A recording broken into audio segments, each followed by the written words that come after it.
suis très content d'accueillir Maria Jean Rodriguez, qui est présidente de la Fondation for European Progressive Studies, et aussi Fabien Del, donc, qui est conseiller du commissaire européen Nicolas Schmit en charge du travail et des affaires sociales et des droits sociaux, et puis Francesco Corti, donc, qui est conseiller auprès de Frank van den Broek, le vice-premier ministre belge et ministre en charge des affaires sociales et de la santé, et donc Xavier Rago, qui va nous rejoindre dans quelques minutes, qui est président de l'OFCE et également directeur de recherche du CNRS.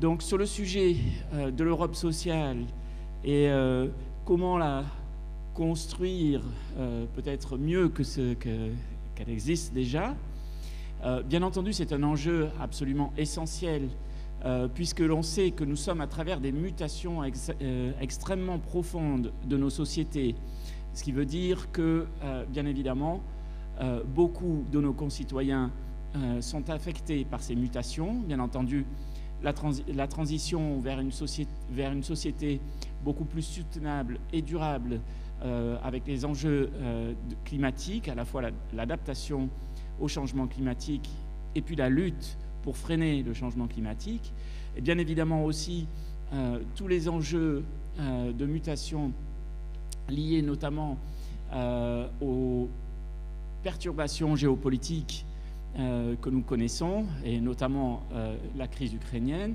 et bien évidemment aussi la crise sanitaire a été aussi un moteur de changement relativement profond.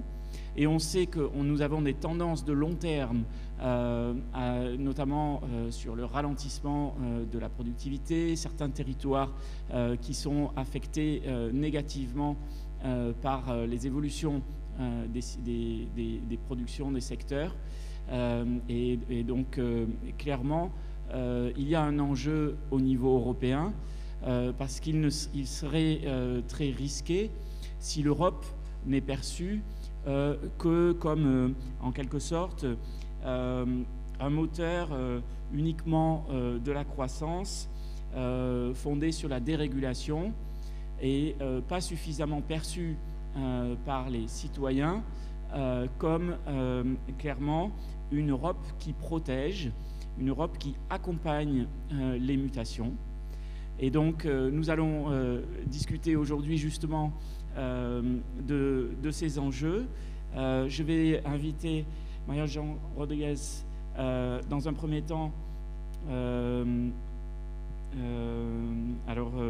vais peut-être plutôt demander à Fabien Del dans un premier temps, c'est ce que nous avions prévu, d'intervenir pour présenter son diagnostic à la fois en matière d'Europe sociale et aussi les évolutions que nous avons connues, les initiatives que nous avons connues et celles qui sont en cours, voire celles qui pourraient être lancées, notamment dans ce contexte très particulier à la fois de la guerre en Ukraine et puis des tensions géopolitiques.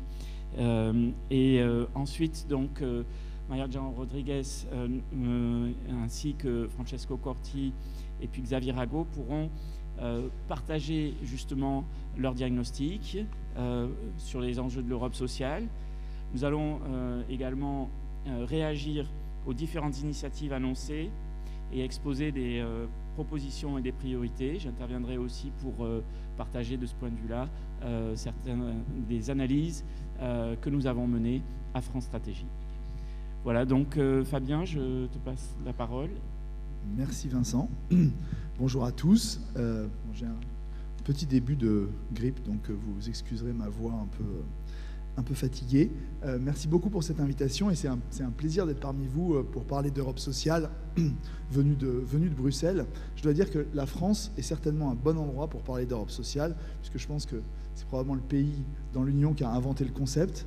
En revanche, je ne suis pas sûr qu'une conférence d'économistes soit le meilleur endroit. Donc, au total, ça va probablement s'équilibrer. On va voir ce qui ressort de notre discussion. Ce que je veux essayer de faire pour introduire notre table ronde, c'est de mettre en perspective l'action de la Commission dans le domaine, à un moment donné où cette Commission a dépassé la moitié de son mandat. Donc la plupart de ce que la Commission von der Leyen avait prévu de proposer dans le domaine de l'Europe sociale a déjà été proposé.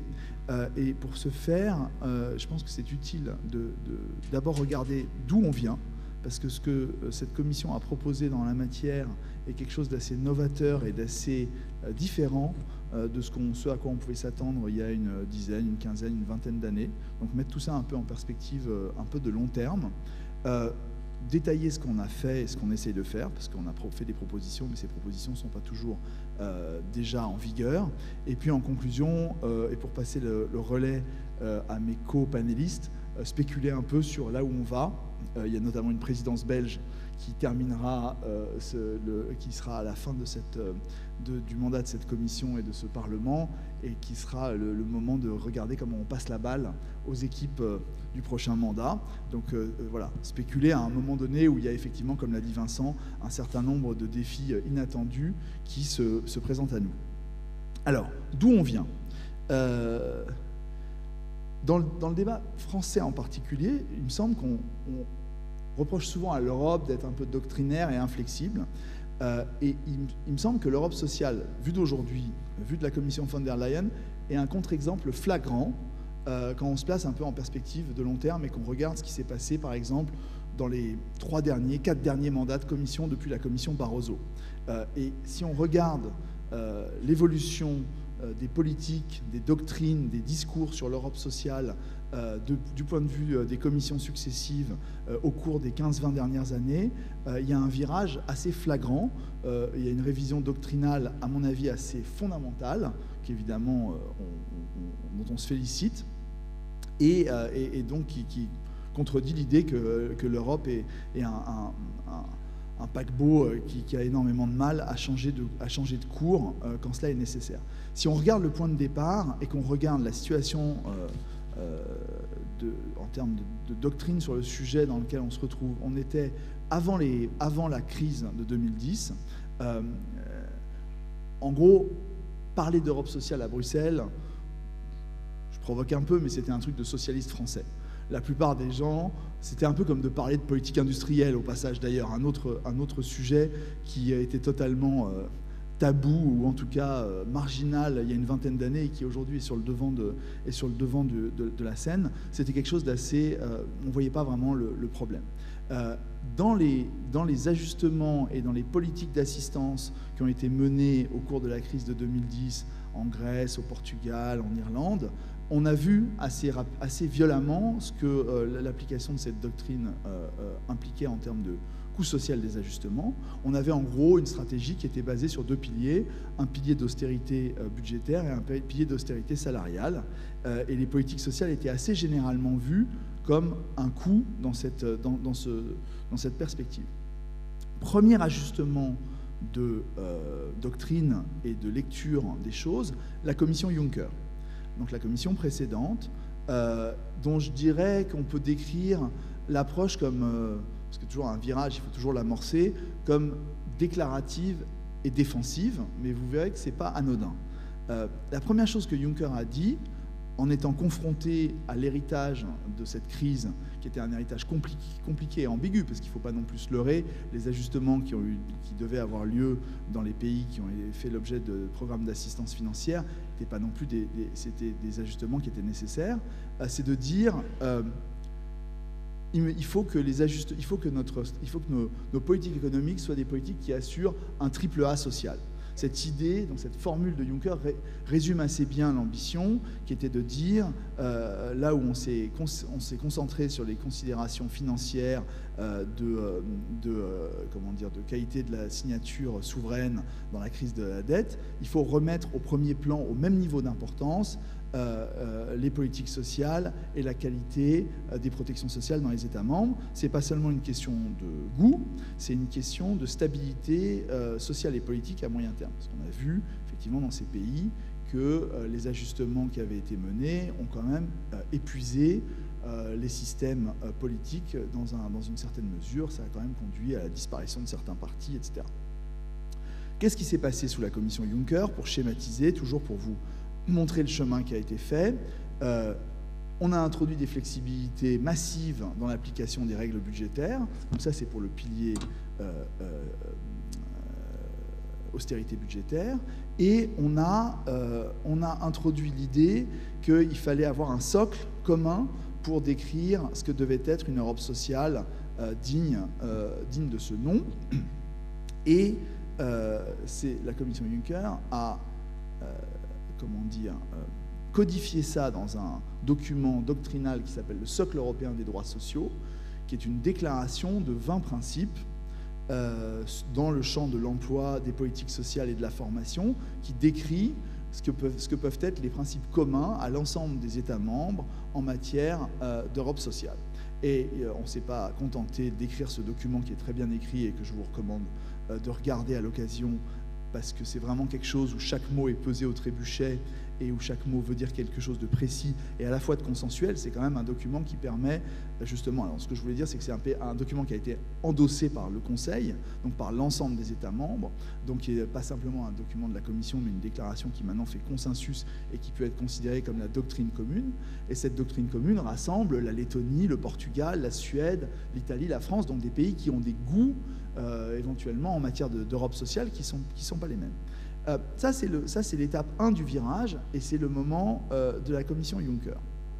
J'en viens à ce que la commission von der Leyen a fait et fait. Dès le début de ce mandat, l'idée a été de transformer cette déclaration en un plan d'action. Donc de passer du déclaratif au performatif, de passer du défensif au proactif et à l'action. Et on a adopté au début du mandat un plan d'action de mise en œuvre des principes de ce socle. J'y reviendrai dans un instant, avec un certain nombre de textes de loi européennes ou de documents de politique publique européenne très spécifiques pour décliner ces différents principes. J'ouvre une parenthèse, évidemment, ça c'était au premier trimestre 2020. Entre-temps, il s'est passé un certain nombre de choses que je n'ai pas besoin de vous rappeler, mais je le fais quand même, comme toujours quand on fait ce genre de phrase, c'est pour le dire quand même. Il y a eu la crise du Covid, qui a eu un impact notamment, qui a eu, à mon avis, du point de vue, deux impacts que je note en passant. Le fait de rendre absolument définitivement évident, même pour les plus sceptiques autour de la table, le fait que les politiques sociales, les filets de sécurité sociaux, la dépense publique sociale était quelque chose d'absolument décisif pour la résilience de nos économies. Le pire libéral du monde, à Bruxelles aujourd'hui, ne peut plus défendre l'idée que la dépense publique dans le système de santé, c'est une dépense qui n'est pas une dépense qui, en fin de compte, est une garantie de croissance au bout de la journée. Donc ça, c'est une première chose. Et la deuxième chose, qui est intéressante du point de vue de l'organisation du travail, du marché du travail, ça nous a fait découvrir à tous la puissance de l'outil numérique dans l'organisation du travail et les enjeux qui vont avec le développement du télétravail, qui est quelque chose, on ne reviendra pas au monde d'avant de ce point de vue-là. Ça, c'est la crise du Covid. Et puis, il y a eu le déclenchement de la guerre en Ukraine, deuxième élément de disruption non prévu, qui vient en fait, d'un certain point de vue, accroître, accélérer, rendre moins contrôlé, plus raide et plus violent des signaux sur les prix qu'on avait décidé collectivement en Europe déjà de lancer avec notre transition verte. Donc on a une transition verte et une transition numérique qu'on avait assumé dès le début du mandat de la commission von der Leyen comme étant les grands guides de notre action, et ils ont été précipités, accrus par la crise Covid et la guerre en Ukraine, d'un point de vue qui a un impact massif sur le champ social, des droits sociaux et de la formation. Donc ça, c'est le contexte. Concrètement, et puis on pourra en rediscuter peut-être pendant la discussion, c'est quoi les grosses actions, les gros outils, les grosses politiques que cette commission a proposées. Le premier, le plus emblématique, et qui maintenant est adopté, qui a fait l'objet d'une adoption sous présidence française, c'est le salaire minimum européen. Pareil, je vous disais tout à l'heure que il y a 15 ans, parler d'Europe sociale, c'était un truc de socialiste français. Le truc typique du socialiste français, c'était le salaire minimum européen qui faisait rigoler de manière goguenarde l'ensemble des gens à Bruxelles, y compris ceux qui comprenaient qu'il ne s'agissait pas de proposer de fixer un salaire européen au même niveau en euros dans tous les pays de l'Union.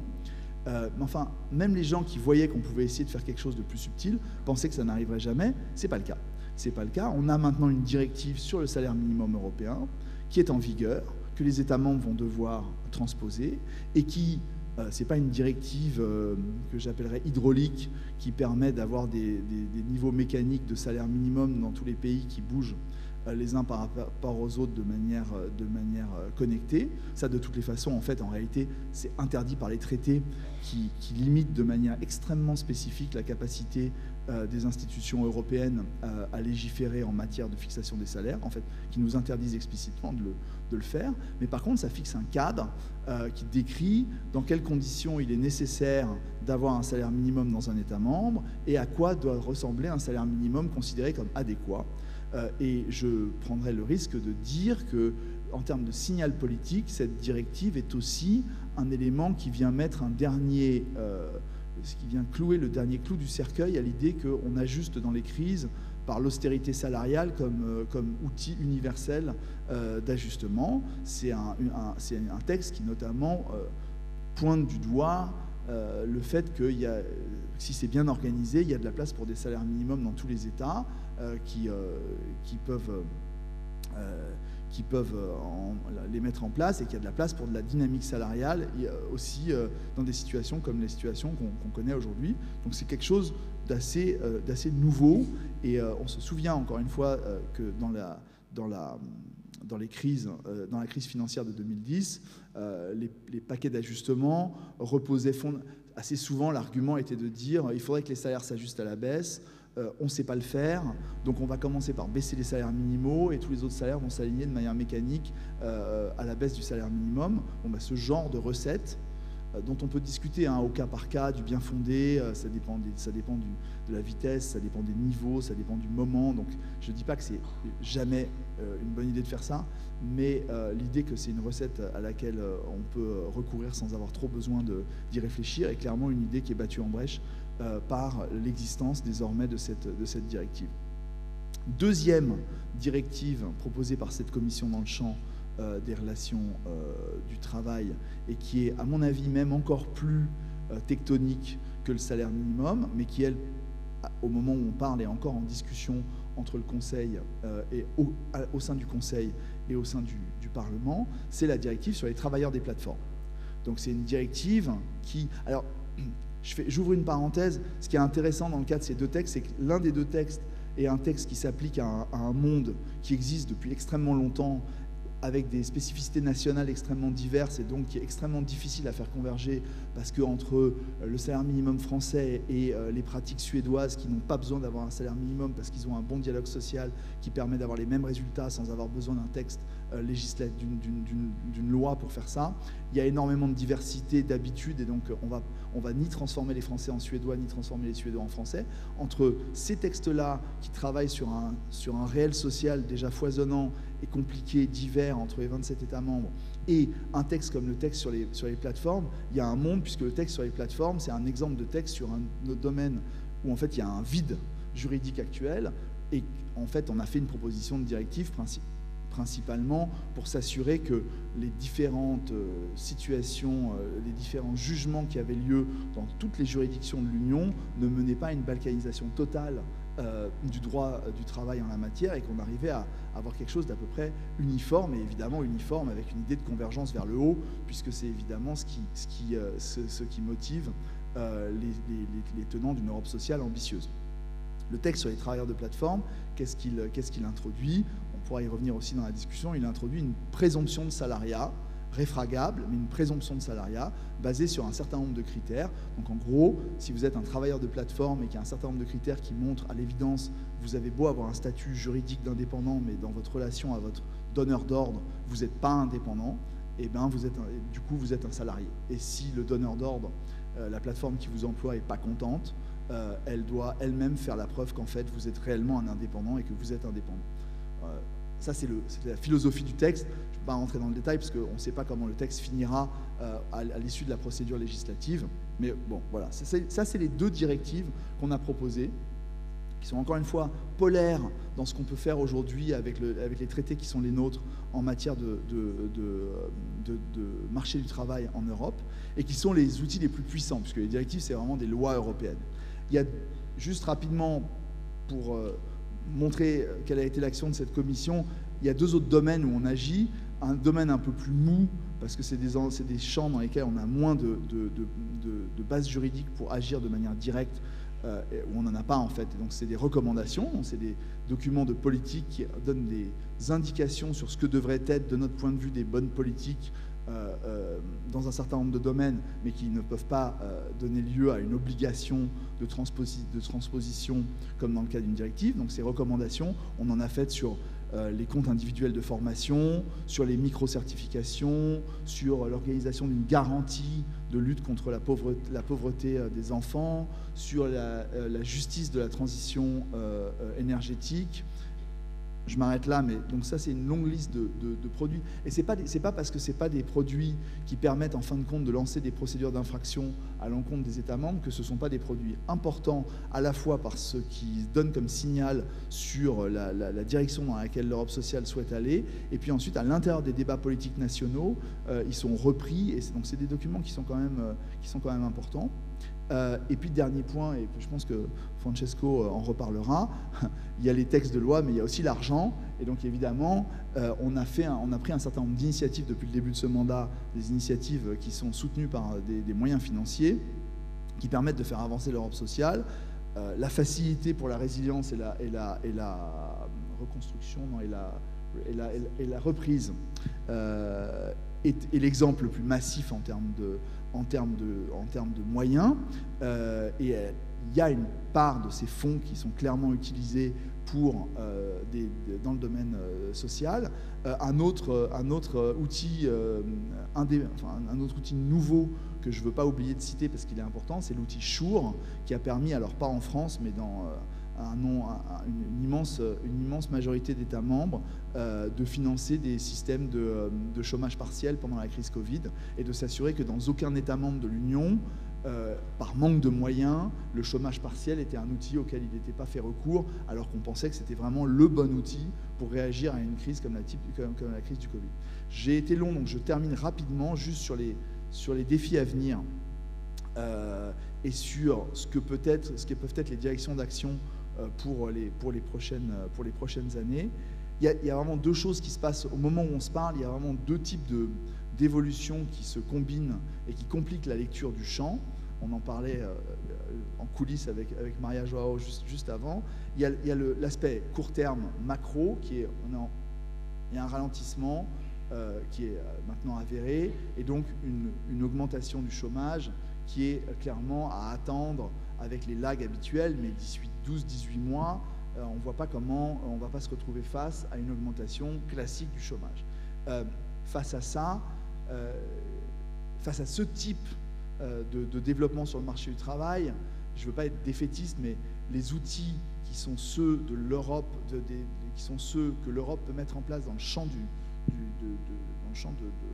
strictement communautaire sur le marché du travail ne sont pas les plus puissants. J'aurais tendance à dire, si on veut savoir comment le chômage ne va pas exploser dans 18 mois, il vaut mieux se pencher sur l'intelligence, par exemple, de nos propositions de réforme des règles budgétaires, que s'attendre à un outil miracle européen de lutte contre le chômage, qui est de toutes les façons un outil pour lequel on n'a pas forcément les compétences. Ça, c'est le premier point. Mais caché derrière ça, il y a la poursuite caché derrière, et probablement dans certains cas aligné, où la crise actuelle va être un accélérateur. Il y a la poursuite, évidemment, et Vincent y faisait référence en introduction, de mouvements de restructuration fondamentale liés aux 2 transitions dont je parlais, la transition verte et la transition numérique, aggravée par la crise en Ukraine, etc. Et là, on a besoin d'avoir des outils, y compris européens, qui permettent de s'assurer qu'en sortie de crise, on a des marchés du travail, pour parler en bon français, qui clearent de la bonne manière, c'est-à-dire des réallocations qui ont lieu de manière plutôt plus rapide que plus lente. Et pour ça, et je terminerai là-dessus, l'outil principal et la priorité principale qui est celle de cette commission, c'est l'agenda des compétences. Cette commission a annoncé que l'année 2023 ce serait l'année des compétences et l'année des politiques de soutien aux compétences. On a pour ça un arsenal à la fois de recommandations et de moyens financiers qui visent à encourager la réallocation des compétences dans la force de travail. Et on pense que c'est la clé pour qu'en sortie de crise, quelle qu'ait été la vague de chômage conjoncturel qu'on risque de voir apparaître dans les trimestres qui viennent, on ait une économie qui reparte rapidement avec peu de poches de chômage, qui soient des poches de chômage structurelles qu'on ait du mal à apurer en sortie de crise. Voilà, je vais m'arrêter là et passer la parole à Vincent. Peut-être je vais demander à Maria-Jean Rodriguez de nous faire partager son diagnostic et éventuellement ses propositions justement pour reconstruire l'Europe sociale. Grand merci et grand plaisir d'être avec tous ici dans cette salle. Je vais essayer de faire un complément de ce que Fabien Bell vient de dire en mettant en perspective une réponse à cette question: comment peut-on construire l'Europe sociale? Et je dois dire que je vais un peu mélanger ça avec mon expérience personnelle parce que j'ai démarré en tant qu'étudiante de sciences économiques à l'époque à Paris 1 pour faire mon doctorat. Et à partir de là, j'ai commencé tout un travail sur l'Europe sociale et donc j'ai en mémoire des moments clés. Et donc je vais les rappeler rapidement pour ensuite me centrer sur la situation actuelle, évidemment, qui est le plus important. Parce qu'en fait, l'Europe sociale est construite par tout un ensemble d'acteurs, une énorme diversité, mais aussi par des économistes qui sont capables d'élaborer la théorie économique du modèle social européen. Et donc c'est très intéressant aussi de prendre cette perspective, et puisqu'on est dans les journées de la science économique, c'est ça que je vais faire. Bon, j'aimerais signaler en premier moment, pour qu'on puisse voir, disons, jusqu'à où a-t-on pu avancer dans la construction de quelque chose assez unique dans le monde qu'on appelle le modèle social européen. Au début, la préoccupation centrale était de faire en sorte que le marché commun, marché intérieur, était doté de règles de base pour encadrer la mobilité des travailleurs. Donc c'était une perspective assez limitée, importante, très importante, pour rendre possible le démarrage du marché commun, mais la politique sociale européenne était ciblée sur sa mobilité des travailleurs dans le cadre du marché commun et ensuite unique. Il y a un deuxième moment, quand on démarre avec l'effort de convergence pour préparer la monnaie unique et on introduit le pacte de stabilité et croissance, qu'on s'est dit, bon, il faut aussi faire un pacte sur l'emploi pour être sûr qu'on va construire l'Europe d'une manière équilibrée. Et donc, je rappelle parfaitement, parce qu'à l'époque, j'étais ministre, qu'en même temps qu'on lançait le pacte de stabilité et croissance, on a commencé à discuter comment coordonner les politiques de l'emploi entre États membres pour être sûr que l'effort de convergence budgétaire n'allait pas sacrifier complètement les objectifs d'emploi. Ça a été un grand enjeu. Je pense qu'on n'a pas complètement gagné. Et ce qu'on a eu, on l'a mis dans le traité d'Amsterdam. Donc c'est un deuxième moment où l'on introduit la stratégie européenne de l'emploi. Ensuite, avec le tournant du siècle, et j'aimerais souligner que les deux premiers moments ont une marque très forte du côté français parce que Jacques Delors était un personnage central dans la conception de ça, et je rappelle beaucoup de discussions que j'ai eues avec lui à ce propos. Avec le tournant du siècle et l'Europe en face de la mondialisation, on a compris qu'on devrait doter l'Europe d'une stratégie de développement plus intégrée, avec politiques économiques, certes, mais aussi toutes les politiques sociales. Donc, pas seulement la politique du travail ou de l'emploi, mais aussi la politique pour combattre la pauvreté, la protection sociale, évidemment l'éducation. Et on a pu mettre les États membres d'accord avec une stratégie pour une décennie. C'était l'an 2000 et ensuite on a renouvelé ça au rythme des décennies. Mais en fait, le problème qu'on avait, c'est que les instruments de mise en marche de cette stratégie étaient trop faibles. Et je devrais aussi signaler que déjà à l'époque, on avait en tête le besoin de faire la transformation structurelle de nos économies, parce que la transformation numérique était au début, mais on parlait aussi déjà du besoin de la transition écologique. Mais tout d'un coup, on a été confronté avec une séquence de crises. Et ça, c'est mon quatrième moment, c'est le temps des crises. Crise financière, crise Covid et maintenant crise énergétique. Et c'est très intéressant de voir comment l'Europe a réagi à cette séquence de crises. Parce que, je vais le dire d'une manière télégraphique, première crise financière, la réponse européenne a été, au-delà de la mise en marche des instruments d'urgence pour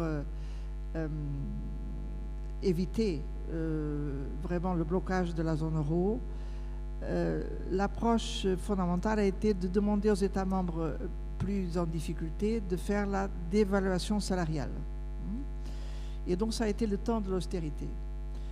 Mais après ça, on a fait le bilan et c'est très intéressant de voir que quand on passe à la crise Covid, on avait quand même appris une leçon et on s'est dit on doit prendre une autre approche du point de vue de politique économique parce que celle-ci a été contre-productive.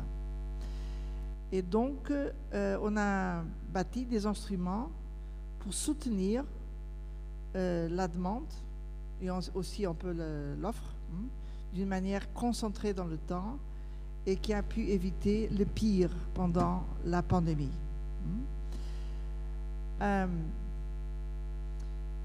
Et donc, on entre dans le moment où l'on est maintenant, équipé avec des instruments plus forts du point de vue financier, économique et social. Et c'est là que je vais me centrer, parce que même s'ils sont plus forts, ils ne sont pas, disons, à la hauteur de faire face à la crise qui est en train de se mettre en séquence maintenant. Quels sont les instruments? Tout d'abord, et Fabien vient de mentionner, le socle européen des droits sociaux, qui en fait est un saut qualitatif dans la conception de politique sociale, puisque la population cible n'est plus seulement les travailleurs ou citoyens en mobilité. La population couverte par le socle européen des droits sociaux, c'est l'ensemble des citoyens européens. Donc c'est vraiment une autre conception. Ça veut dire que tous les citoyens européens, quoi que soit la région où il habite ou elle habite, ou le secteur où il travaille, sont censés être couverts et protégés par ce socle européen des droits sociaux. Et ce socle a été ensuite traduit par un plan d'action, comme Fabien vient de mentionner, qui maintenant est en train d'être aussi traduit dans instruments plus forts, directives et aussi instruments financiers. Donc ça fait une grande différence. En même temps, du point de vue budgétaire, on a pu développer un nouveau type de capacité budgétaire européenne, puisque le programme lancé pour répondre au Covid a été le premier programme basé sur l'émission de dette européenne sur la base de ressources propres européennes. Et ça, c'est, disons, un changement qualitatif, historique très important que j'aimerais souligner. Donc, on compte en fait avec une boîte à outils plus forte du point de vue capacité budgétaire et européenne. On a aussi créé une marge de manœuvre dans la mise en marche du pacte de stabilité et croissance, comme on le sait. Et en même temps, on est en train de mettre en marche le socle européen des droits sociaux. Donc c'est ça qu'on a maintenant. Mais on est confronté à une crise qu'on n'attendait pas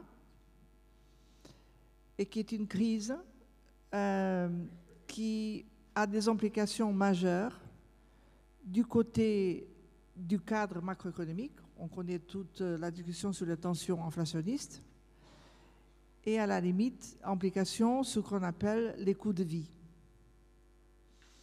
Et ça est un dilemme vraiment important parce que d'une part, il faut contrôler les tensions inflationnistes, mais d'autre part, il faut éviter une nouvelle crise traduite dans un choc sur la demande, sur la capacité de consommation des classes plus vulnérables et des classes moyennes. Et le risque est là. Donc, j'aimerais dire que, et je vais être télégraphique parce que je veux respecter mon limite de temps, j'espère que je pourrai revenir à ça dans ma deuxième intervention. Je pense qu'au moment où l'on est, à mon avis, il faut bien comprendre qu'on a besoin d'un développement inspiré par une idée forte, qui est l'idée d'une souveraineté européenne dotée d'instruments encore plus forts. Parce que l'encadrement international ne fait pas de doute. On va vers un monde multipolaire et le mieux qu'on pourra avoir, c'est la capacité d'encadrer ce monde multipolaire avec un système multilatéral un peu plus fort, parce que pour le moment, il est très fragile. Ça, on peut déjà compter avec ça. Et donc, ça veut dire que si l'Europe veut vraiment protéger son modèle social européen et le rendre soutenable, elle doit se doter d'instruments encore plus forts de souveraineté.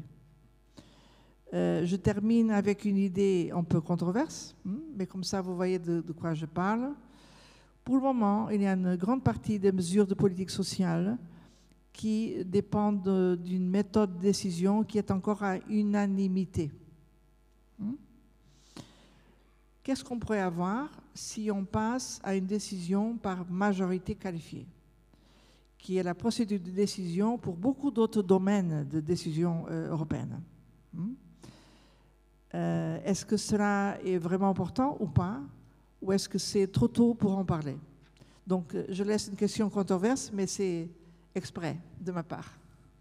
C'est une question clé et je pense qu'on va en débattre et les autres intervenants vont en parler aussi. Francesco Corti, je vous invite donc à intervenir justement pour parler en termes de diagnostic, de priorité, ce que vous voyez. Oui. Ça marche? Oui. Tout d'abord, un grand merci pour cette introduction et un grand merci pour l'invitation. Je suis vraiment très heureux d'être ici à Lyon à parler de l'Europe. Comment construire l'Europe sociale? Ce n'est pas parler de l'Europe sociale, c'est comment construire, qu'est-ce qu'on peut encore faire pour avoir une Europe sociale qui c'est plus forte. Je m'excuse tout d'abord pour mon français, mais que c'est un peu italien. Mais tout à fait, je préfère parler en français qu'en anglais. Ici, on peut vraiment avoir un dialogue ensemble. Et tout à fait, l'expression Europe sociale, je la trouve parfois un peu vague. Qu'est-ce que veut dire une Europe sociale? Tout à fait, on est une union des États-providence nationaux. L'organisation de la solidarité interpersonnelle, c'est au niveau national. Qu'est-ce que peut faire l'Union européenne pour soutenir les États-providence nationaux? Je pense que tout à fait, le rôle de l'Union européenne, elle a deux rôles. Le premier, c'est du soutien au niveau systématique, en cas de choc. C'est comme un mécanisme d'assurance. On pense normalement à l'assurance chômage. Mais le premier rôle de l'Union européenne, c'est tout à fait de garantir un soutien au niveau systématique. Et le deuxième rôle, c'est tout à fait de guider les politiques de l'emploi et social. Pourquoi? Parce qu'on est dans un marché intérieur. Et on doit garantir, on doit éviter que les États membres fassent de concurrence sur la base de la loi travail, loi sociale. On a parlé ici en France, vous le connaissez très bien, du dumping social. On ne peut pas permettre d'avoir dans la même Union européenne des différents standards sociaux. Il y a, je pense, une raison de nécessité, puisqu'on doit parler de l'union sociale européenne. Mais je pense aussi qu'il y a une deuxième raison, que c'est au niveau des valeurs. Si vous prenez les traités de l'Union européenne, c'est dit que l'Union européenne combat l'exclusion sociale et les discriminations, promeut la justice et la protection sociale, l'égalité, la solidarité, la protection des droits de l'enfant, la cohésion économique, territoriale et sociale et la solidarité entre États membres. Et ça, je pense que c'est suffisant pour justifier une action un peu plus forte de l'Union européenne au niveau social. On y a des raisons qui sont un peu plus fonctionnelles, un peu plus économiques, mais il y a aussi des raisons qui au sein du valeur de l'Union européenne. Et j'aimais beaucoup la présentation de Fabien, qu'il a bien dit aussi, Maria l'a bien dit, on doit penser où on vient. On vient d'une décennie d'austérité. Pour beaucoup de temps, on y a pensé à l'Union européenne comme la headmaster of austerity. C'est toute la politique de l'austérité. Et ça veut dire, au niveau budgétaire, que l'Union européenne, pour moi, a renoncé pour longtemps à son mandat de soutenir et de guider les États-providence nationaux. Et quand on pense surtout à des programmes d'ajustement économique, on pense à la réduction des dépenses sociales, à la flexibilité du marché du travail. C'est changé. C'est changé depuis, je voudrais dire, de 2017, avec les socles. Et je voudrais ajouter que Maria a été une des personnes les plus importantes pour garantir l'approbation des socles de droits sociaux au niveau européen. Mais si on garde un peu derrière, on voit que les investissements publics ont considérablement diminué dans toute l'Europe. Ça veut dire que c'est surtout l'investissement net en capital. Ça veut dire l'investissement net et la consommation du capital était négatif, surtout dans l'État de l'Europe méridionale, mais ça a été proche de zéro aussi en Allemagne. Et ça vous dit beaucoup de la logique économique de l'austérité, parce que aussi l'Allemagne, c'est un État qui normalement a des espaces fiscaux pour faire des investissements sociaux aussi, il n'a pas fait. L'investissement net, c'était proche de zéro. Et si on regarde à les investissements sociaux, c'est encore pire. Je voudrais vous montrer un petit graphe où j'ai simplement cherché la tendance des investissements dans l'éducation avant la pandémie. Et jusqu'avant la pandémie, jusqu'à 2019, les investissements dans l'éducation en Italie, en Espagne, en Portugal, c'était négatif. Ces pays ont fait des sous-investissements. Et c'est très grave pour moi. Et pour la France, actuellement, je n'ai pas jeté la France, mais je peux le commenter, que la France est une exception. C'est une exception positive. Je pense que c'est parce que si vous regardez l'Allemagne a des investissements gros qui sont presque positifs. Mais si vous regardez les investissements nets, l'investissement en plus, c'est presque zéro. L'Allemagne, c'est incroyable, non? La France, ça marche un peu mieux. Et je pense qu'on doit prendre l'exemple de la France sur ce niveau. Mais on y est en France, je ne veux pas parler de la France parce que je suis italien, c'est un peu controversé. Mais aussi, la deuxième figure, je pense que c'est vraiment intéressant. C'est la tendance des investissements dans les soins de la santé avant la pandémie. Toujours, comme Fabien a bien dit, on est tous d'accord qu'on doit faire des investissements dans la santé publique. Mais si vous regardez la tendance des investissements nets, encore une fois, avant la pandémie, l'Espagne, l'Italie et le Portugal ont coupé beaucoup des investissements sur la santé publique. Et vous demandez parce que les conséquences économiques de la pandémie, c'était très grave dans ces pays. Mais c'est très clair. Bon, c'est la situation avant de la crise de pandémie. Mais comme Fabien a bien dit, on y a des changements au niveau européen. Et les changements, je pense, le plus important quand on pense à la ligne entre l'État-providence et la politique, la gouvernance économique, c'est tout à fait la facilité de la résilience et la reprise. Parce que l'objectif de ces facilités, c'est exactement de relancer la reprise après de la pandémie sur la base des investissements publics. On a redécouvert le rôle de l'État comme comment ça dit en français, je pense, moteur de croissance. C'est un moteur de croissance. Et ça, je pense, c'est très positif. Et qu'est-ce que je pense que c'est aussi positif? Est-ce que c'est que la dimension sociale a un rôle très important dans la facilité.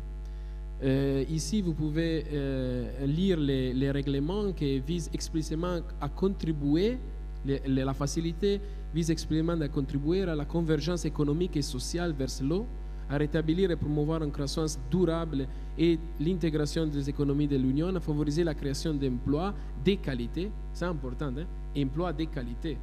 Parce que l'Union européenne a parlé beaucoup d'emplois, emploi, c'est 2017, mais pas emploi de qualité, c'est vraiment important. Et à contribuer à la mise en œuvre de le socle européen des droits sociaux. On y a un instrument qui c'est tout à fait très important pour l'investissement public et qui a un focus particulier sur la dimension sociale. Et alors, la demande est exactement qu'est-ce qui se passe? Est-ce que les États membres vont utiliser cet argent pour faire des investissements sociaux additionnels, supplémentaires? Parce qu'il y a un point que c'est très important. Comme vous savez très bien, l'argent c'est fongible. Je donne de l'argent et tu vas l'utiliser comme tu le veux. Le principe de la facilité, que tu vas utiliser cet argent pour faire des investissements qui sont supplémentaires, que tu n'as pas budgétisé avant. Et qu'est-ce qui se passe? On y a fait des calculs sur la base de 6 États membres. Je n'ai pas regardé encore à la France, mais c'est le prochain pays. Mais qu'est-ce que vous pouvez voir dans ces graphes? C'est vraiment intéressant. On y a 2 États membres, l'Allemagne et l'Autriche, qui ils ont bon des dépenses sociales dans le cadre de la facilité, mais ils n'ont pas utilisé pour faire du projet supplémentaire. Ça veut dire que toute la dépense sociale dans le cadre du plan de relance et reprise en Allemagne et en Autriche, c'était utilisé pour remplacer la dépense déjà budgétisée au niveau national. Ça veut dire que ces 2 États membres continuent dans la même logique économique de l'austérité, je voudrais dire. Ce n'est pas très loin. Hein? Par contre, on y a des États membres, notamment l'Espagne, l'Italie, le Portugal, mais aussi la Belgique, qui est le pays du Sud. Et la Belgique, vous connaissez très bien que c'est le pays du Sud plus en haut en Europe. Mais ils ont utilisé cet argent pour faire des investissements sociaux. Et ça, je pense que c'est une belle nouvelle. Notamment, quand j'ai parlé avec les ministres du Finance qui ont préparé ces plans, j'ai demandé mais pourquoi vous n'avez pas utilisé en Autriche et en Allemagne cet argent pour faire des investissements sociaux. On y a vu avant que l'Allemagne aussi, pendant les dernières décennies, a eu des investissements nets, la tendance proche que zéro. Et la réponse était très intéressante. Ils ont dit on n'y a pas utilisé parce que nous, on y a déjà les marges budgétaires pour faire cet investissement. Et c'est très clair, c'est normal. L'Autriche et l'Allemagne sont les uniques 2 pays dans l'Union européenne qui ils ont présenté en plein de relance et de reprise avant que les Next Generation EU aient été approuvés. Et tout à fait, qu'est-ce qu'on fait? Et de pris tous les investissements dans le cadre des conjunctures programmes, c'est le nom de les plans de relance et reprise en Allemagne et en Autriche, et l'ont utilisé et remplacé la dépense avec l'argent de la relance et reprise européenne. Mais il y a aussi des autres raisons. Les autres raisons qui sont avancées par ces 2 pays sont vraiment très intéressantes. Et la plus importante, je pense que c'est la raison du temps. Ils ont dit qu'il n'y a pas de temps pour présenter des projets des investissements parce que, comme vous bien savez, la reprise, la facilité s'était approuvée au niveau européen en février 2021 et tous les plans ont été envoyés à la Commission européenne en avril-mai 2021. Et vous pouvez penser comment c'est difficile de présenter des plans des investissements en 5 mois. C'est son plan des investissements pour 5-10 années. Hein? C'est difficile de présenter des plans d'investissement social, ça veut dire de l'habitation, de la crèche, de l'école, et tu as seulement 5 mois pour présenter cet investissement. Et c'est un problème aussi que c'est très important aussi en Italie, Belgique et Espagne, parce que tout à fait, quand j'ai demandé à les Italiens, mais pourquoi vous avez utilisé 65% de l'argent de l'Union européenne pour faire des investissements supplémentaires et pas 100%? Ils m'ont dit, mais tu dois penser aussi on y a eux seulement 5 mois ou 6 mois pour présenter cet investissement, mais surtout, on y a seulement 5 ans pour l'implémentation. Et on arrive en décennie de sous-investissement. Et c'est le message que je voudrais laisser. Un décennie de sous-investissement signifie que l'administration publique n'est pas prête à faire des investissements. On y a vraiment mis l'État dans un corner pour 10 années. On y a pensé que les marchés peuvent tout faire, que les investissements privés sont tout à fait nécessaires et suffisants pour la croissance. Et ça veut dire que notre administration publique c'est plus faible, surtout dans les pays, l'Italie, l'Espagne et le Portugal, qui n'ont pas fait des investissements pendant la crise financière. Et maintenant, il a seulement 5 mois pour penser à de plein des investissements pour 10 années. Non? Et la capacité administrative joue un rôle très important, pas seulement dans la programmation, mais aussi dans l'implémentation, parce que maintenant, le défi principal, c'est d'implémenter ces plans. Et je vais terminer avec une petite réflexion sur les facilités. Je voudrais dire que la facilité, c'est une bonne nouvelle au niveau européen. Et dans le cadre de construction de l'Europe sociale, l'Union européenne est retournée à faire son rôle de soutien à des États de providence nationaux. Et tout à fait, c'est vrai que la facilité a accéléré la mise en œuvre de l'investissement sociaux qui sera resté simplement sur papier, en particulier dans les pays à capacité fiscale limitée, l'Italie, le Portugal, l'Espagne, par exemple. Dans des pays comme l'Autriche et l'Allemagne, les dépenses sociales de la facilité sont largement utilisées pour remplacer des investissements déjà planifiés et budgétés. C'est pas mal, mais je pense que c'est encore la vieille logique de l'austérité. Si on y a un peu plus d'argent, on ne va pas l'utiliser pour faire des investissements supplémentaires, on va faire des fiscal savings. Conclusion, l'argent, c'est vrai, c'est fongible. Et la fongibilité n'implique pas que la facilité est sans valeur, mais que ces avantages macroéconomiques globaux ne peuvent pas être mesurés par les critères de l'additionnalité, mais plutôt par l'espace budgétaire supplémentaire qu'il crée pour l'État membre. Si on veut vraiment une reprise, en relance que c'est socialement inclusive, on doit vraiment faire des investissements supplémentaires. Depuis une décennie de soutien, je pense que c'est vraiment important. Maintenant, le défi, je pense que c'est avec l'implémentation. Je vais terminer avec ça. La facilité va soutenir les investissements. L'Italie a fait des investissements de 3,6 milliards dans les crèches. C'est très bon. Mais la facilité va financer seulement la construction de la crèche. Depuis, tu dois payer pour l'enseignant, tu dois payer pour l'énergie et toutes les choses. Pour chauffer pendant l'hiver, tu ne peux pas laisser les enfants. Ça, non? Tu as des autres dépenses qui sont sur l'État membre. Qu'est-ce qui se passe maintenant en Italie et qu'on y a les marges fiscales pour faire des investissements, mais on n'y a pas les marges fiscales pour payer les salaires.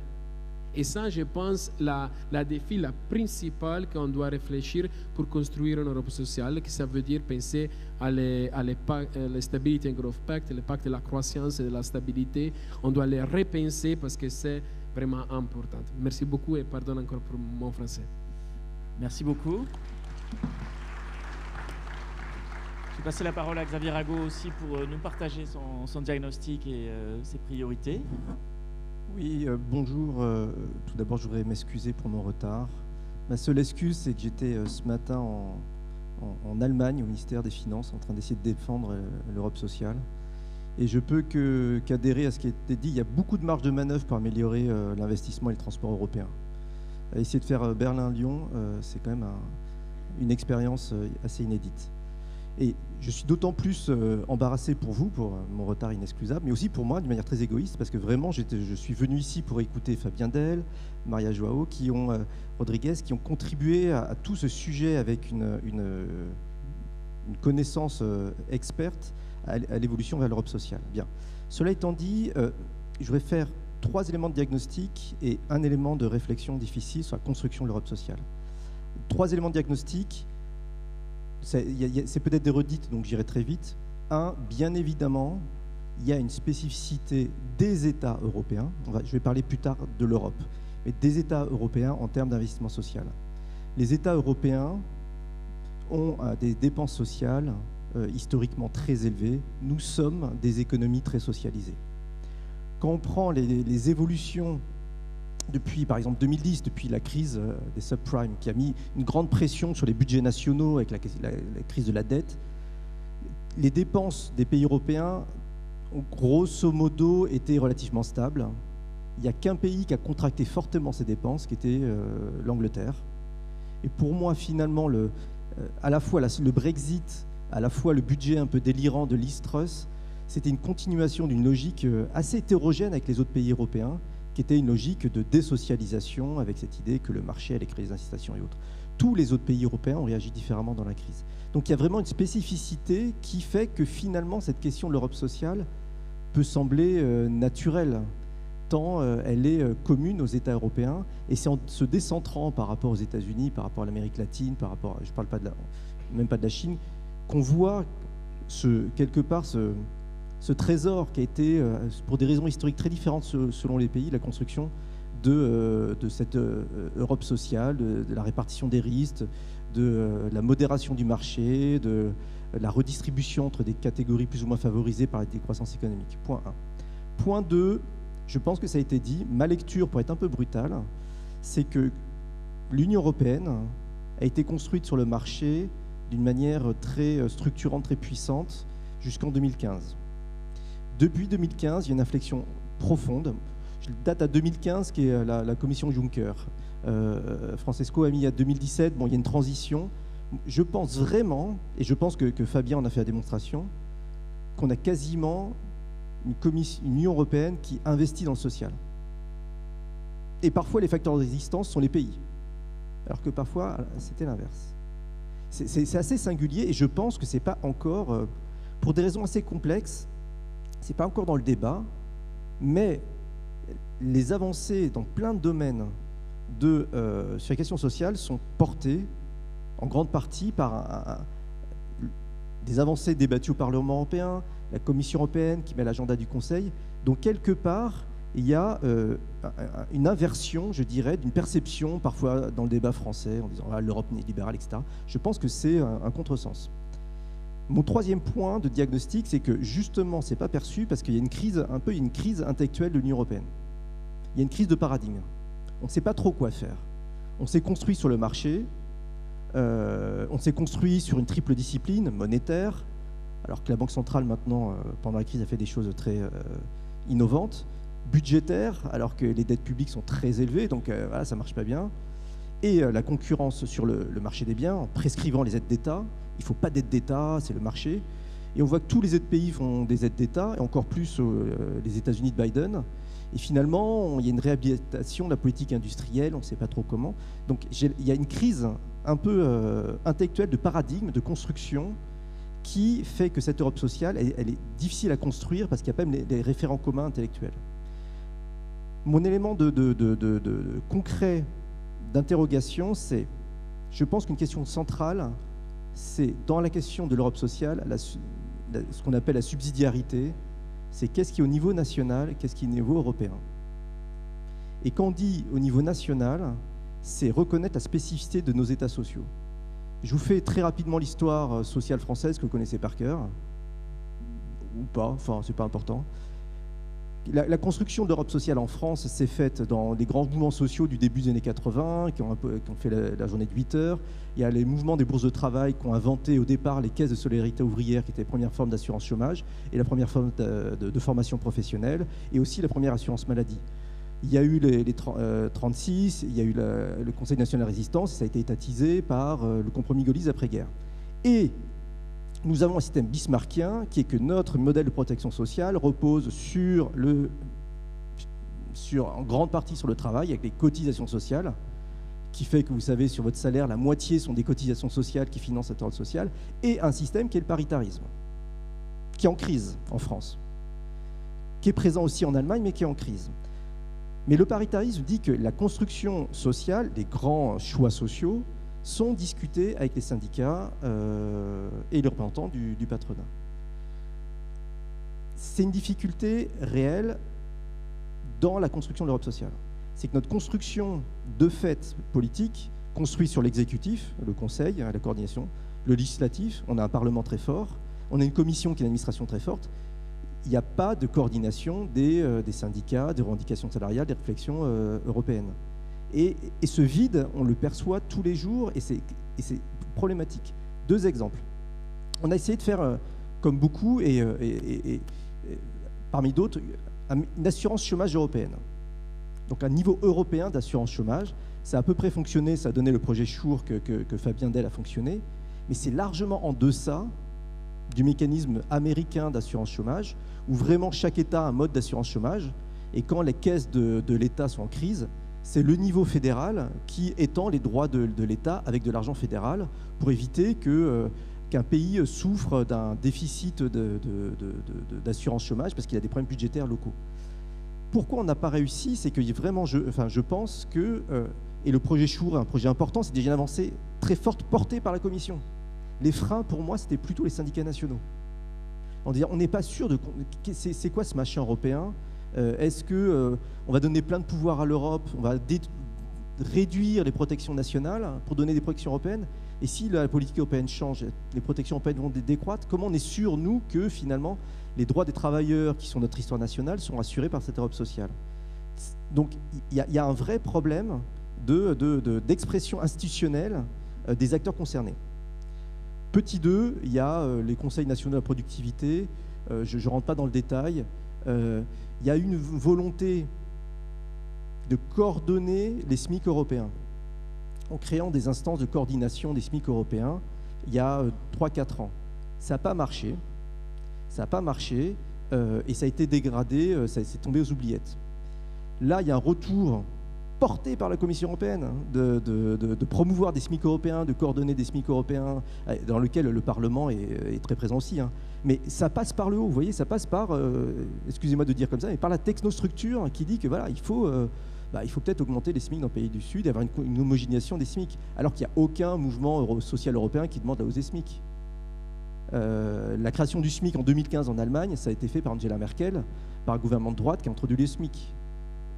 Donc il y a une construction européenne qui est difficile à faire. Pour ce faire, et c'était une grande parenthèse pour réfléchir à la proposition de Maria João Rodrigues sur le risque d'avoir une majorité qualifiée sur les questions sociales, c'est qu'il n'y ait pas une acceptabilité sociale de certaines mesures qui sont incomprises par les citoyens. Il faut construire l'Europe sociale. Je pense qu'il faut prendre du temps et construire encore quelques institutions intermédiaires pour que le bien fondé, et on dirait la confiance dans l'Europe, dans cette nouvelle institution européenne pro-sociale, que cette confiance se diffuse aux acteurs de terrain. Parce qu'il y a encore un déficit de perception de l'Europe sociale dont j'ai parlé. Donc je pense qu'il y a encore des institutions à construire, des expériences communes à faire, et la facilité dont a parlé... c'est un exemple d'un budget européen, d'une dette européenne, d'une réassurance européenne qu'il faut faire. Mon dernier point, c'est il faut le faire, il faut aller vite. Je pense que nous, Européens, on ne se rend pas compte à quel point le déficit de coordination de notre Europe sociale nous enferme. Les problèmes principaux de la mobilité des jeunes aujourd'hui en Europe, c'est pas vraiment les diplômes. On a réussi à faire une homogénéisation des diplômes, il y a Erasmus, etc. Les jeunes travailleurs, c'est le droit à la retraite. C'est tellement compliqué quand vous cotisez dans un pays, d'aller dans un autre pays, vous cotisez à la retraite, c'est impossible, c'est infernal. La sécurité sociale, il y a une forme d'homogénéisation, mais tous ces éléments clés dans la vie des quotidiennes, qui est voilà, quand vous faites soigner, quand vous faites opérer, quand vous accouchez, quand vous cotisez à la retraite, il y a un déficit d'harmonisation qui est que, et c'est là où ma pensée rejoint un peu celle de Maria, ça peut valoir le coup de brusquer un peu les syndicats pour qu'ils rentrent vraiment dans la question de l'homogénéisation européenne. Parce qu'il y a un risque d'une nationalisation, d'une zone de confort des syndicats nationaux qui fait qu'ils n'appréhendent pas assez bien tous les enjeux européens de construire une vraie Europe sociale européenne. Donc au final, pourquoi pas essayer d'avoir une majorité surqualifiée si on est convaincu et qu'on a confiance dans la dimension sociale européenne pour faire bouger certains pays et certains conservatismes pour une trop grande méfiance par rapport à tout ce dont on a besoin pour construire l'Europe sociale qu'on voudrait, pas pour l'efficacité économique, mais juste pour une solidarité européenne encore à construire. Merci. Merci. Donc nous avons une série de questions. Je vais vous les évoquer, voir qui c'est qui voudra éventuellement réagir. Déjà, il y a une question qui pose le fait est-ce que le fait que l'Union européenne ait beaucoup d'accords commerciaux, du coup, est-ce ça lui pose des contraintes sur donc sa politique sociale de ce point de vue-là, avec une possibilité d'être bloqué par des pays tiers? C'est une question qui se pose. Une autre question, c'est quelqu'un qui suggère, compte tenu du développement de l'automatisation et de l'intelligence artificielle, qu'on les fasse contribuer de manière complémentaire aux cotisations sur le travail. Alors, c'est aussi une question, est-ce que c'est une suggestion, est-ce que vous en voyez l'intérêt, les limites? Et une autre question également, est-ce que l'Europe doit continuer donc à s'endetter pour soutenir les économies fragilisées de ces pays membres, notamment en cas de nouvelle crise, sachant donc qu'il y a déjà un niveau d'endettement qui n'est pas négligeable. Voilà donc déjà 3 questions. Alors peut-être, je ne sais pas, Fabien, si tu as une première réaction sur... Oui. Je peux répondre à la troisième.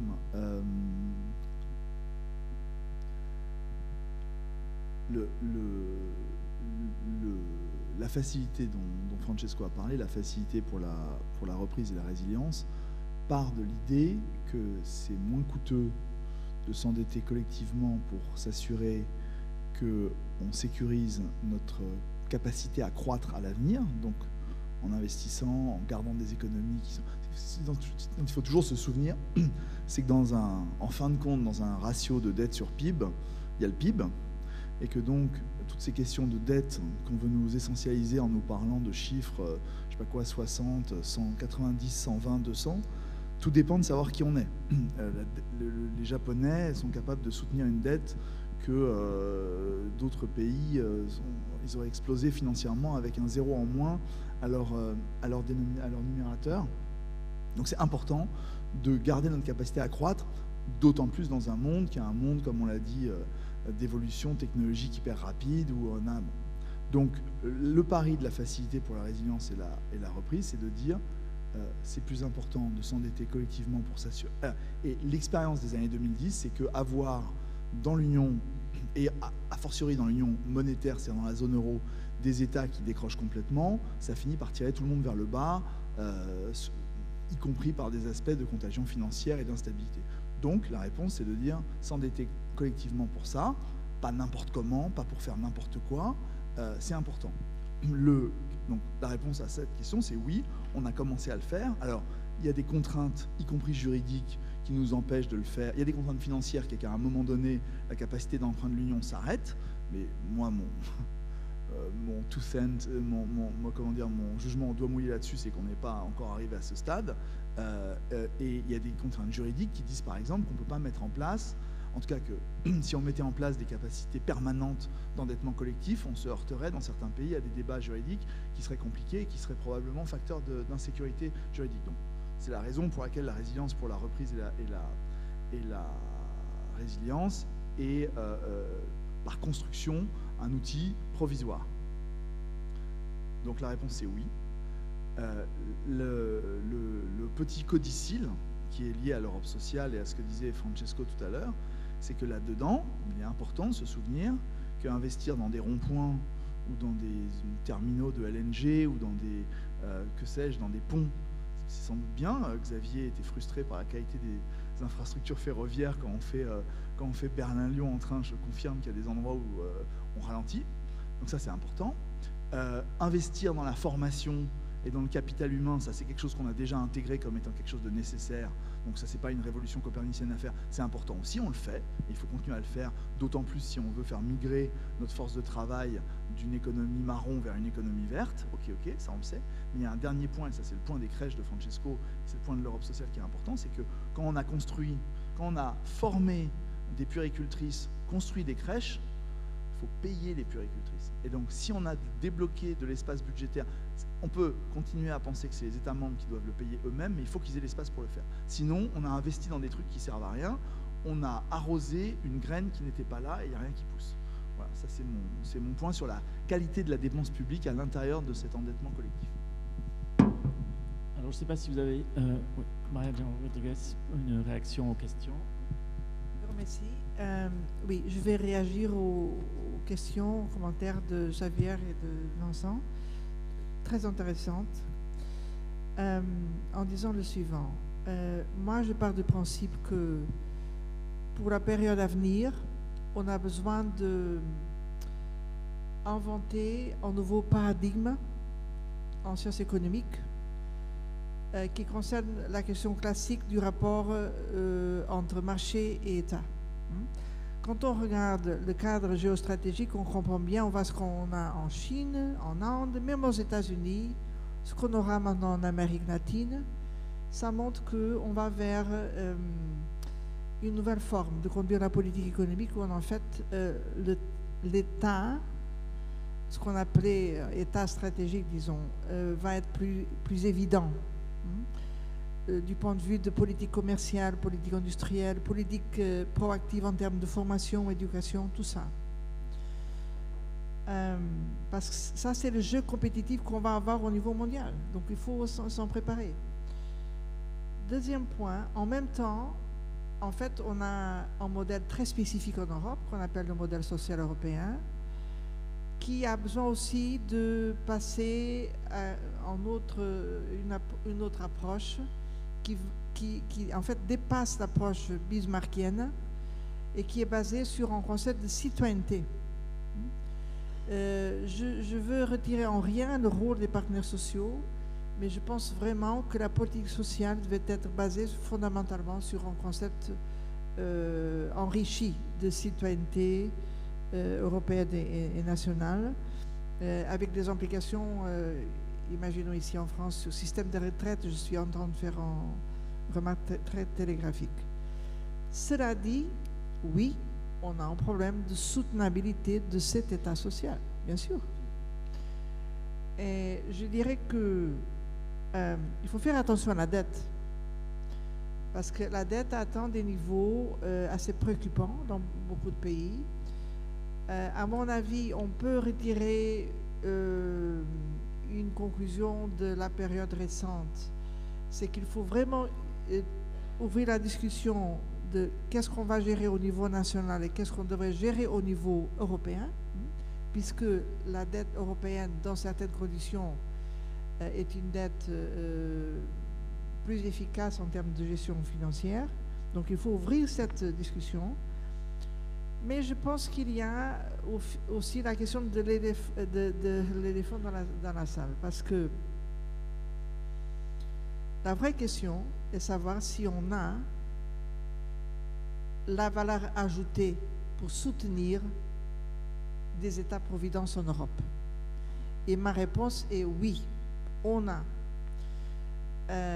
Notamment si on regarde ce qu'on a dans l'économie numérique. Puisque l'économie numérique est en train de dégager de la valeur ajoutée qui est très loin de contribuer pour soutenir les budgets publics. On a d'ailleurs, ce n'est pas un secret d'État, une pression stratégique du côté américain pour que l'Union européenne n'impose pas de taxation aux plateformes numériques. Alors que les grandes plateformes numériques bénéficient du marché intérieur européen, de notre main-d'œuvre qualifiée, de nos infrastructures, Donc, serait assez justifié de leur demander une contribution aux budgets nationaux et européens. Je donne seulement cet exemple. Donc, je crois vraiment qu'une partie de la solution découle aussi d'une mise à jour de notre système fiscal en pot. Voilà.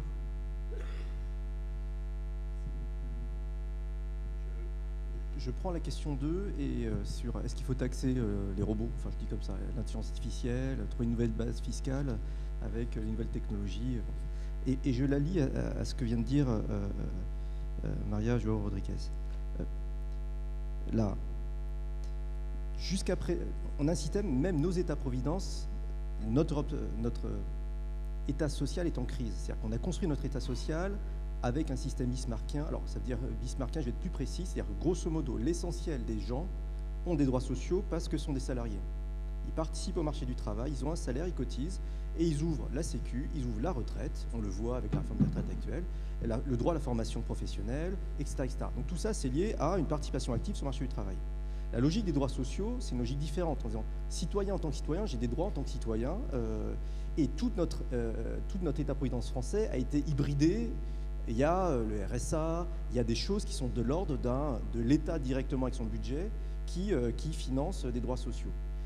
C'est pas que abstrait. Concrètement, en termes de finances publiques, quand la base, aujourd'hui, notre État-providence nationale, c'est la cotisation sociale. Et les cotisations sociales, vous payez des cotisations, elles sont fléchées. Elles vont vers des caisses qui ont des dépenses fléchées. Donc il y a un budget autonome qui gère des pans entiers de notre système d'État-providence. Dans le système alternatif où on passe par l'État, il y a des impôts et les impôts ils sont fongibles, c'est-à-dire que l'État ça va dans la caisse globale de l'État et l'État dans le processus du débat parlementaire, des lois de finances, etc., décide où va cet argent, mais il n'y a pas de dépenses fléchées. Donc si jamais on veut financer, on peut financer, et je pense qu'il le faut, et vous voyez l'enjeu, je pense qu'il y a un enjeu sur lequel il faut accélérer, et là-dessus, moi je vous avoue, j'ai pas les idées très claires. Parce qu'il faut aller vers un monde où on sort. Je sais ce qu'on perd, je sais pas encore vraiment ce qu'on gagne. On perd notre système national d'État-providence avec les cotisations. Je sais pas encore le système d'État social futur qu'il faut construire, basé sur ce qu'a dit Maria. Je pense que c'est la piste sur une notion étendue de la citoyenneté, sur des droits fondamentaux des individus. Mais quand il y a des droits, il faut de l'argent pour les financer. Donc qu'est-ce qu'on taxe? Est-ce qu'on est assez mûr pour avoir un État européen? Non. Enfin, je ne vois pas de demande sociale. Je pense que beaucoup de personnes peuvent dire bon, l'étape d'après, c'est construire un État européen avec un budget et un trésor national qui permet de faire ça au niveau européen. Mais on n'est pas mûr parce qu'il n'y a pas peut-être encore de représentation qui fait qu'on serait hyper confiant de payer des impôts à un État européen et de pouvoir participer à ces choix d'un État. Donc l'enjeu, c'est de sortir du système bismarckien, et c'est très coûteux, c'est très compliqué. On le voit dans la réforme actuelle de la retraite, on peut rentrer dans les détails français, mais c'est très très compliqué. Mais il faut s'en sortir et construire des éléments d'une confiance dans un État européen. Et dans ce cadre-là, et là je réponds à la question 2, c'est ce qu'il faut taxer. Oui, dans cette question-là, il y a des nouvelles formes de profits, de valeur ajoutée créées par des nouveaux secteurs, les plateformes, des formes d'intelligence artificielle. Certaines compagnies qui peuvent profiter d'un choc de matières énergétiques, qui font des surprofits, ils peuvent être taxés au niveau européen. Et toute cette base sociale nouvelle peut être utilisée pour redistribuer une Europe sociale. Et vous voyez qu'il faut, nous-mêmes, je dirais nous Français, on doit faire un pas pour hybrider notre modèle et permettre vraiment une expression de solidarité européenne. Et ce pas-là, malgré nous, on a du mal à le faire. Donc on a aussi, je dirais, nous, Français, je dirais la même chose si j'étais allemand, la même chose si j'étais italien, des évolutions à faire de nos États sociaux nationaux pour permettre vraiment une Europe sociale. Tout ne viendra pas du haut, c'est à nous aussi de bouger. Il y a une question, peut-être Francesco pourra réagir, une question supplémentaire. On a discuté notamment ce matin le fait que pour la transition climatique, il fallait probablement moins de croissance, voire pas de croissance, voire une décroissance. Et du coup, est-ce que ça serait possible de financer une Europe sociale plus ambitieuse si on passe à un régime de décroissance? Oui, c'est très difficile. Mais Mais oui, c'est la dernière question. Non, bon, je pense que Fabien, Maria, Xavier, on a vraiment identifié les problèmes les plus importants, que c'est comment on va financer notre système de sécurité sociale. C'est pour moi la question la plus importante.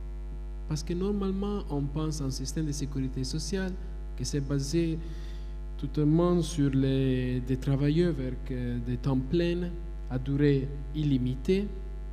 Mais le marché du travail s'est changé. C'est changé, on parle toujours des non-standard workers. Mais qu'est-ce que veut dire? Pour moi, ça veut dire qu'il y a des travailleurs qui sont un peu plus vulnérables. Et c'est où on doit mettre notre attention aussi dans la construction de l'Union sociale européenne. Je pense tout à fait à des travailleurs qui ont des contrats standards, mais ils travaillent parce qu'ils sont peut-être peu qualifiés ou non qualifiés, ils travaillent dans des secteurs pauvres, et ça veut dire que la cotisation c'est un peu moins que le normal, et ça veut dire que les bénéfices de la sécurité sociale sont un peu plus bas. Mais je pense tout à fait aussi à des indépendantes. C'est incroyable le numéro de travailleurs indépendants en Italie et la croissance entre les deux crises. La même chose en Espagne. Mais ce n'est pas les travailleurs indépendants qu'on pense, non? L'entrepreneur qu'il y a aussi. Non, c'est des solo indépendants ou des indépendants qui ont seulement un client. On doit redéfinir, pour moi c'est vraiment important, et c'est aussi en question maintenant, pendant les débats sur les plateformes workers, à la définition du worker, à la définition du travailleur. Qu'est-ce que veut dire être travailleur? C'est pour moi c'est une question très importante. Et depuis, on doit penser à des travailleurs occasionnels ou des travailleurs avec un contrat à durée limitée, et aussi notamment des travailleurs occasionnels et les platform workers. Mais je voudrais identifier ces 4 groupes de travailleurs où on y a besoin de faire une intervention pour garantir que la sécurité sociale, ils ont accès à la sécurité sociale. Que ce n'est pas suffisant l'accès à la sécurité sociale, il doit être aussi suffisant, adéquat à la nécessité de ces travailleurs. Et je pense que ça, c'est une question européenne. Parce que, comme Maria a bien dit, les plateformes sont partout. Les Deliveroo, ce n'est pas seulement en Italie, en la Belgique, en France. Uber, c'est partout. On doit identifier une stratégie au niveau européen. On y a déjà une recommandation sur l'accès à la protection sociale, qui ça veut dire accès à la sécurité sociale plutôt, mais ce n'est pas suffisant. Parce que qu'est-ce qu'on voit maintenant est que quand tu donnes à les États membres la discrétion de faire des interventions, bon, chaque État membre fait qu'est-ce qu'il veut. On doit trouver, comme j'ai dit pendant mon première intervention, des standards minimums au niveau européen. Et une intervention pour moi sur le côté de la sécurité sociale, c'est le plus important. On doit discuter, je lance ces points pour la discussion maintenant ou depuis, mais pour moi c'est vraiment, on doit commencer à parler autrefois de la universalité de l'accès à la sécurité sociale. C'est quelque chose que c'était lassé, mais il faut parler autrefois à les modèles de l'état bien-être traditionnel, à la Beveridge. On doit garantir l'accès universel à la sécurité sociale, partout.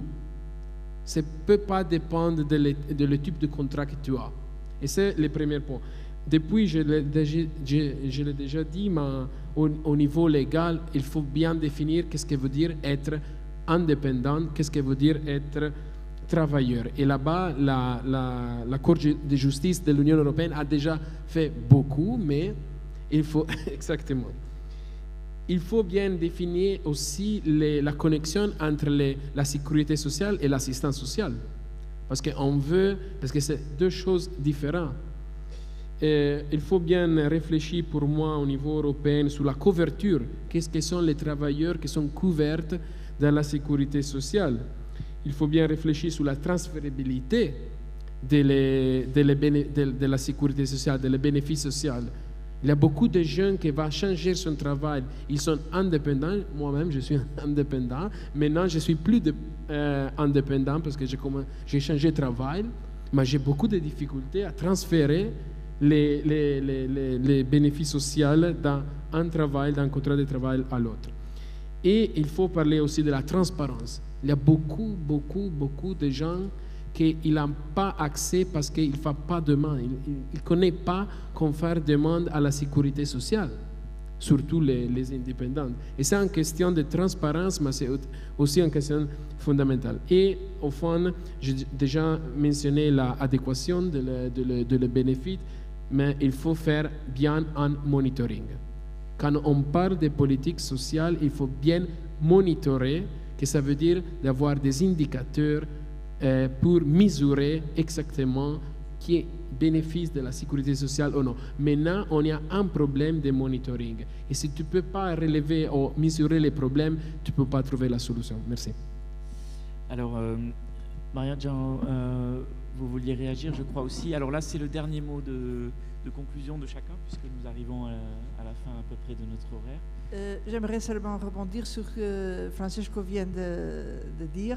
Je suis très d'accord, c'est vers cette nouvelle approche qu'il faut évoluer.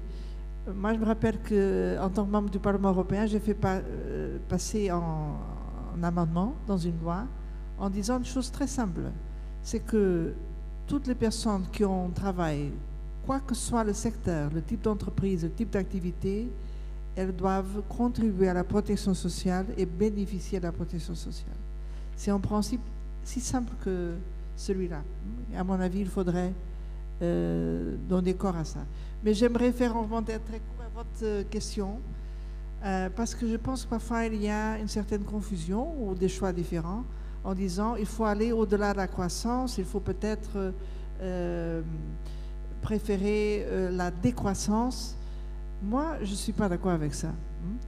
À mon avis, ce qu'il faut dire, c'est qu'il faut aller au-delà du PIB, de l'indicateur pour mesurer la croissance telle qu'on l'utilise maintenant. Mais on a besoin de croissance avec un autre contenu d'activité, avec moins d'intensité de carbone, ça c'est sûr. Mais c'est les indicateurs pour mesurer la croissance qu'il faut changer, à mon avis. Voilà. Xavier, une réaction? Un mot de conclusion peut-être aussi? Alors, je veux répondre aussi. Oui, je suis d'accord, je pense qu'il faut changer d'indicateur, mais même j'irai plus loin, il faut changer la mesure du PIB lui-même. Il faut que le PIB reflète une autre croissance. Il y a des PIB verts, il faut introduire la destruction de ressources dans la chute du PIB. Enfin, il faut qu'on change vraiment la statistique publique pour intégrer la destruction de ressources publiques. Il y a des chantiers en cours, mais je pense que ça va changer. Parce que malheureusement, nous sommes des êtres humains et souvent on a besoin de quelques chiffres pour comprendre ce qui se passe. Donc, il y aura, en tant qu'économiste, on ne croit pas au PIB, on sait tout c'est un peu pourri le PIB. Mais en fait, il est partout parce que c'est le point de discussion de tout le monde. Donc, je pense qu'il faut s'attaquer directement à changer notre mesure du PIB. Après, le second point, et là pour répondre plus directement à Vincent, personnellement, je ne vois pas, si jamais on devait réduire la croissance pour être moins prédateur sur la planète, ça ne remet pas du tout en cause l'état social. Si les salaires sont plus faibles, il faut équilibrer les choses, les retraites seront plus faibles, les prestations seront plus faibles. On ne peut pas avoir des prestations super élevées et des salaires faibles. Il ne peut pas y avoir la décroissance des salaires et puis une croissance de toutes les prestations sociales. Ce n'est pas possible. Donc il faudra, si jamais on voit que pour tenir les accords de Paris, on voit que, etc., une dynamique des salaires, une dynamique du PIB qui est plus faible et qui n'a pas les recettes sociales sur les engagements passés, il faudra faire une réforme des retraites. Donc la seule solution, c'est de nommer Vincent Ossillou ministre de la réforme des retraites. On verra ce que ça donne. Fabien, peut-être un mot de conclusion? Il faut quand même que je donne aussi mon petit avis sur le PIB, parce que je pense que je suis d'accord avec ce qui a été dit. Le point de Xavier est important. Quand on parle de réforme du pacte de stabilité, on parle toujours de 3% du PIB. Le jour où on parlera de 3% d'autres choses, c'est le jour où, là, à ce moment-là, les choses auront vraiment changé, y compris du point de vue de la conduite des politiques macro. Je ne sache pas qu'à ce stade, on est prévu de faire une réforme du pacte pour dire qu'on va compter les déficits en 3% du bonheur national net. Donc il y a un long chemin à faire. Quand on voit dans un autre domaine les difficultés qui ont été celles qu'on a connues à Bruxelles pour mettre en place une taxonomie sur les investissements verts, le jour où on va se mettre à reconstruire notre comptabilité nationale, ça va être un sacré travail, mais bon, après tout, on a du temps devant nous. J'avais en conclusion 2 points sur le cadre dans lequel on travaille pour revenir à la question de la majorité qualifiée et de l'unanimité, et pour revenir à la question de la définition du travailleur. Parce que c'est un petit coup d'hélicoptère pour monter en altitude. On est quand même contraint par des traités. Et ces traités, donc sur la question, ces traités ont été fondamentalement les articles sur lesquels on s'appuie pour légiférer en matière sociale, droit du travail au niveau européen, sont des articles qui datent de 1957 et sont des articles dans lesquels la distinction, donc il y a un monde totalement avec une dichotomie entre les salariés et les autres. Et les autres, évidemment, ce n'est pas des chauffeurs Uber ou des livreurs Deliveroo, c'est des avocats et des boulangers, indépendants, vraiment indépendants, à tel point que, par exemple, récemment, on a dû faire un patch, une modification de nos principes de concurrence pour permettre, par exemple, aux chauffeurs de VTC de se constituer en organisation représentative, parce que jusque-là, c'était considéré comme des cartels, puisqu'ils étaient donc des indépendants qui s'entendaient entre eux, c'était un cartel. Bon, donc on voit qu'on a quand même, même avec la meilleure volonté du monde, on travaille avec des outils juridiques qui parfois sont obsolètes. Et quand on veut, par exemple, au niveau européen, faire des propositions pour donner plus de droits aux indépendants, dans la ligne de ce qu'on vient de discuter en termes de migration hybridée entre un modèle bismarckien vers un modèle plus beveridgien, on n'a pas les bases juridiques pour faire ça. Donner plus de droits aux chauffeurs VTC, faire une directive qui dirait qu'il faut donner plus de droits sociaux aux chauffeurs VTC indépendants, c'est quelque chose pour lequel on n'a pas les bases juridiques adéquates aujourd'hui. Donc le jour où on ouvrira les traités, il y a ce que je dis juste en conclusion, c'est le jour où on ouvrira les traités, il y a du travail pour donner aux législateurs un logiciel mis à jour et des bases de travail moins obsolètes. Sur la majorité qualifiée, pour faire une réponse bruxelloise qui consiste à dire un peu des deux, A plus B sur 2, il faut évidemment migrer si on veut être plus agile. D'ailleurs, c'est la même chose dans la question fiscale. Si on veut taxer un certain nombre de nouvelles bases, il faut migrer vers quelque chose où il y a moins d'unanimité. Je prends le point de Xavier, qui est un peu contradictoire en même temps, parce que tu dis il faut se donner le temps de se socialiser pour s'habituer à avoir confiance les uns aux autres avant de faire ça, et en même temps on n'a pas le temps, il faut agir vite. Donc là il y a une tension qui n'est pas facile. Ce que permettent les traités et ce que permet notre cadre juridique, on n'est pas obligé de faire du Big Bang et de passer en majorité qualifiée, intégrale, à partir d'un point de départ où on est à l'unanimité.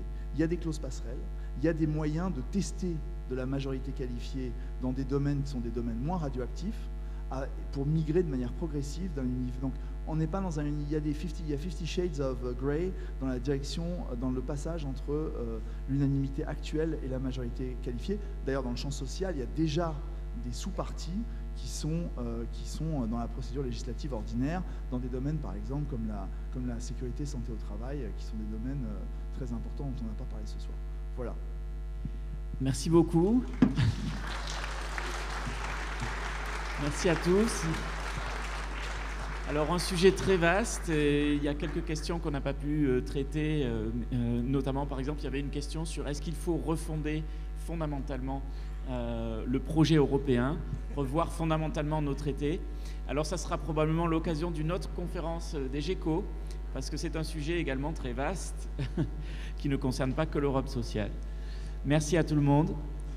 Au revoir.